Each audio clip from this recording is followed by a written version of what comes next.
चलो दोस्तों, आज हम बताने जा रहे हैं भारतीय संविधान की 10 विशेषताओं के बारे में। तो इन विशेषताओं को देखेंगे, ठीक है। और लास्ट में मैं एक आपको आर्टिकल 19 के बारे में बताऊंगा, जिसमें हर एक जगह आपको काम आने का है, ठीक है। तो आप बने रहिए इस वीडियो में। तो चलो देखते हैं। पहला तो जो है हमारा जो संविधान है वो लिखित संविधान है।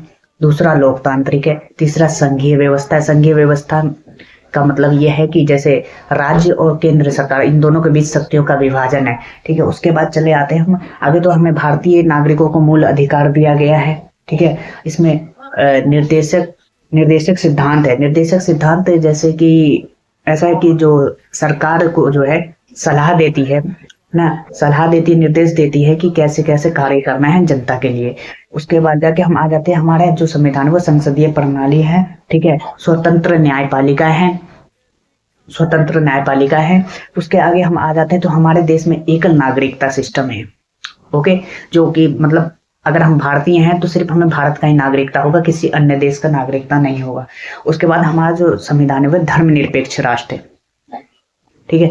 धर्मनिरपेक्ष राष्ट्र है। उसके बाद जाके जो 10वां है, ये सबसे महत्वपूर्ण है कि इसमें जैसे मतलब इन सब चीजों में जो परिवर्तन करने के लिए जो है हमारे संशोधन की प्रक्रिया जो है हमारे संविधान में है।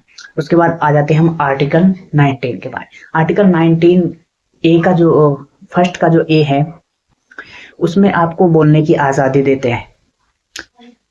बी है आपको सभा करने की आजादी देता है। और जो सी है वो संगठन बनाने की आजादी देता है। डी है आपको घूमने की आजादी देता है।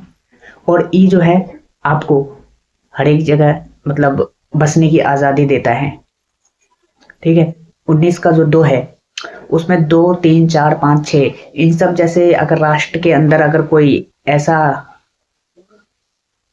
समय आ गया जिसमें कि आपके अधिकारों को जो है प्रतिबंध करने का निर्णय भी लिया जा सकता है, तो इन सब में जो है आर्टिकल 19 का जो 2 से लेकर के 6 तक में इसका प्रावधान है। यदि आप चाहते हैं तो उसका भी वीडियो में डिटेल में बना दूंगा, आप कमेंट कर देना।